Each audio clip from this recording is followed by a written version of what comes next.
বছরের শেষে এমন জিনিস আমায় দেখতে হবে আমি কখনোই কল্পনা করতে পারিনি। তো আজ চড়ক পূজা, তোমরা চড়ক পূজা সবাই এনজয় করো। তো হ্যালো গাইজ, আমি প্রতিমা সিংহ রায়, আমার কুড়ে ঘরে তোমাদের সকলকে স্বাগত। তো সকালবেলা রেডি সেডি হয়ে বেরিয়ে পড়েছি বাজারের উদ্দেশ্যে। তো বাজার যাবার সময় বর বললো আমার প্রচণ্ড টক খেতে ইচ্ছা করছে, কেন কি আমার বর টক প্রেমী।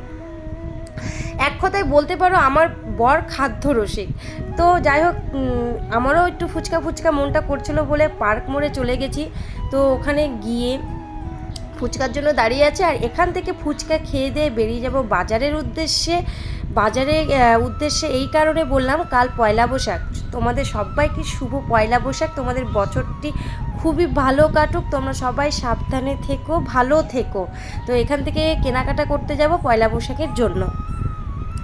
আমার দাঁড়িয়ে থাকতে থাকতে ঘুম পেয়ে যাচ্ছে, ভাই তবু ফুচকা দিচ্ছে না, বদমাস কত। তো যাই হোক, অবশেষে দিল ফুচকা। এখান থেকে ফুচকা টুচকা খেলাম আর খাচ্ছি। আর একটা কথা ভাবছি যে এত রোদ্রে যারা বাইরে থাকে কাজ করে তাদের কতটাই না কষ্ট হয়। সারাদিন বাড়ি থাকার পরে যখন একটু রোদ্রের তাপটা গায়ে পড়ে তখন কত কষ্ট লাগে। যারা সারাদিন বাইরে কাজ করে, যেমন আমার বরের ক্ষেত্রেই সারাদিন বাইরে থাকে, তার কত কষ্ট হয় সেটাই খাচ্ছিলাম আর বরের সাথে আলোচনা করছিলাম। তো যাই হোক, যেমনটাই বলেছিলাম, এখান থেকে ফুচকা টুচকা খেয়ে বেরিয়ে পড়েছি বাজারের উদ্দেশ্যে। কেন কি বাজার করে আবার বাড়িতে গিয়ে চড়ক পূজাতে যেতে হবে, কেন কি আমাদের স্ট্রিট ফার্ম কলোনিতে আজকে চড়ক পূজা হয় চৈত্র মাসের শেষে। তো বাজার করে দেখা হচ্ছে। দেখো, বাজার করে বাড়ি চলে এসেছি, কেন রোদ্রের জন্য আর কোনো ভিডিও করা হয়নি। এই যে ডলারের একটা গেঞ্জি, আর এটার মধ্যে আছে একটা নাইটি, যেই নাইটিটা আমার মায়ের জন্য নিয়েছি। আমার পয়লা বৈশাখের বাজার শেষ, মেয়ের জন্য আগে অনলাইনে নিয়ে নিয়েছি। আর বাড়ির জন্য এনেছি দই আর ছাতু, কেন আজকের দিনে দই আর ছাতু খেতে হয়। তো পয়লা বৈশাখের বাজার টাজার করে কিছুটা রেস্ট নিয়ে রেডি হয়ে আমরা বেরিয়ে পড়ব চড়ক পূজার উদ্দেশ্যে। তো ফাইনালি রেডি হয়ে গেছে চড়ক পূজা যাওয়ার জন্য, চড়ক মেলাতে যাওয়ার জন্য। কিন্তু আমার মনে হয় গিয়ে কিছুই দেখতে পাবো না, কেন এই যে একটা ঢিলা, এই ঢিলার জন্য সব লেট হয়ে গেল। আমি অনেকক্ষণ আগে রেডি হয়ে বসেছিলাম। তো চলো যাই, মেলা থেকে তোমাদের সঙ্গে দেখা হচ্ছে। কি কথাটা সত্যি ছিল কি? দেখলে তো, বললো ও, কিন্তু স্বীকার করলো ওর দোষ কখনোই দিতে পারবে না।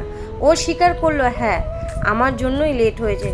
কিন্তু তা বলে যে তাকে তাড়াতাড়ি করতে হবে তার কোনো মাথা ব্যথাই নেই। বাইরে এসে দাঁড়িয়ে আছে, তার তখনও হয়নি। তো তারপর চলে এসেছি মেলাতে। এসে দেখি মেলা কেবল শুরু হয়েছে, মনটাকেও শান্তি পেলাম যে না থাক, বরটাকে বেকার বকা দিলাম। তো তারপরে ভাবলাম যে মেলা যখন শুরু হয়নি, আগে কেনাকাটা করিনি, পরে ভিড় হবে। তো কেনাকাটা করার মধ্যে আমি লক্ষ্মী নারায়ণের জন্য একটা ঘট নিয়েছি, আর আমার জন্য একটা ঘট নিয়েছি। তারপরে নিতে যাচ্ছে মেয়ের খেলনা, কেন কি এখন আমি মা হয়েছি। এতদিন মায়ের উপরের আশা আমাদের ছিল, এখন আমার সন্তানের আশা আমার উপরে অবশ্যই থাকবে। তাই 2 টাকা হোক 5 টাকা হোক, আমার তো মেয়ের জন্য খেলনা বা কিছু নিতেই হবে, কেন আমি এখন মা। এতদিন আমি আমার মায়ের উপরে এই ভরসাটা করতাম, আর আমার মা আমাদের সমস্ত ভরসা পূর্ণ করেছে যে আমার মা কিছু নিয়ে আসবে। তো যাই হোক, মেয়ের জন্য খেলনা খুঁজছিলাম, আর খুঁজতে খুঁজতে ওর বাপির মনে পড়ে গেছে, ও তো ব্লগস চেয়েছিল। তো ওর বাপি চোখে পড়ে গেছে আর বলল আর খেলনা খুঁজতে হবে না, ওর খেলনা পেয়ে গেছে। কেন কি মেয়ে 1.5 মাস আগে এই খেলনাটার আবদার করেছিল, সেটা ওর মাথায় ছিল, আমি ভুলে গেছিলাম। যাই হোক, খেলনা নিয়ে দাঁড়িয়ে পড়েছি মেলা দেখার উদ্দেশ্যে। কিন্তু এই যে লোকটাকে দেখতে পাচ্ছ, ইনি হলো তান্ত্রিক তাপস মৃধা। এনার বাবার নাম তান্ত্রিক কেদার মৃধা। ওনার বাবা গত হয়ে যাবার পর ইনি হলো আমাদের এই খেলাগুলো দেখায়, মহাদেবের যে পূজাটা হয়, নীল পূজা হওয়ার পরে যে খেলাগুলো হবে, উনি এই খেলাগুলো দেখাচ্ছে। কিন্তু তোমরা হাতে দেখতে পাচ্ছ উনি একটা মাটি ছড়াচ্ছে। মাটিটা কি জানো? মাটিটা হলো এই যে এখন যে মাঠে পূজা হওয়ার পরে যে খেলাগুলো দেখাবে, একটা খুবই খতরনাক খেলা।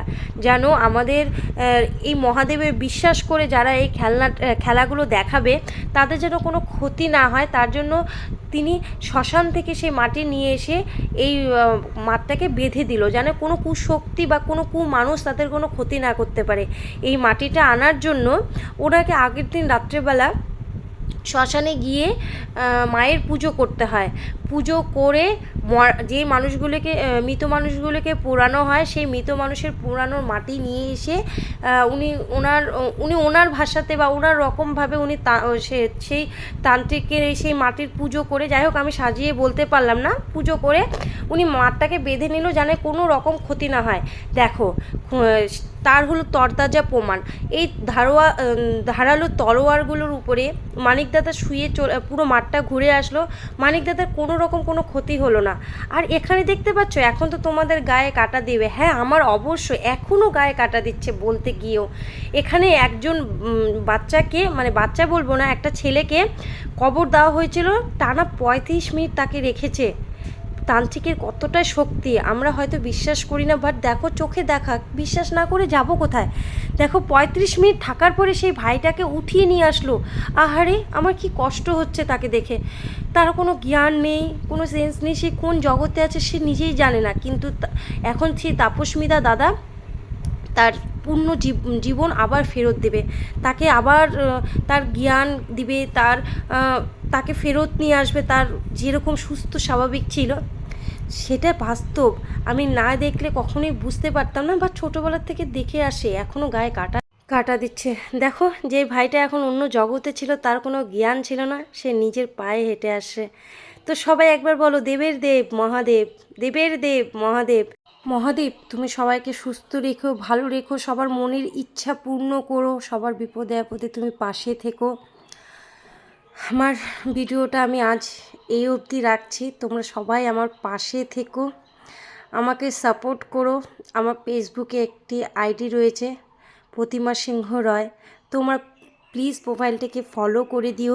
আর আমার ইউটিউব চ্যানেল কুঁড়েঘর চ্যানেলটিকে সাবস্ক্রাইব করে দিও। আমি একটা ছোট্ট খাট্ট ক্রিয়েটার, আমি চেষ্টা করছি তোমাদের সামনে ভালো ভালো ব্লগ প্রেজেন্ট করার জন্য। তো আমায় সাপোর্ট করো, আমাকে উৎসাহ বাড়িও। যাই হোক, মহাদেব তোমাদেরও মনের ইচ্ছা পূর্ণ করুক, সবাইকে ভালো রেখুক, সুস্থ থেকো, বাই।